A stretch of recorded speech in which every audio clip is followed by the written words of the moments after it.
பாருங்க, செம்மையாக மழை பெய்யுது. வீடியோவில் அவ்வளோ தெரியாது, நல்லா மழை பெய்யுது, வீடியோவில் தெரியல.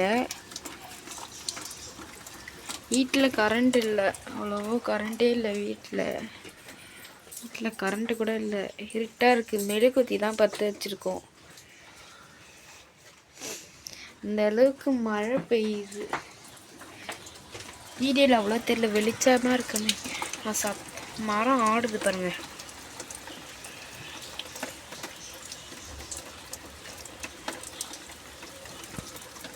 இந்த அளவுக்கு மழை, செம்ம மழை இன்னைக்கு. அதனால அப்பாவுக்கு தோப்பில் போய் வீடியோ எடுக்க முடியல. பட் அவர் மாடு கறந்துன்னு தான் இருக்காரு. ஆனால் தோப்புக்கு போய் வீடியோ எடுக்க முடியல. செம்ம மழைனால நேற்றுலேருந்தே நல்ல மழை.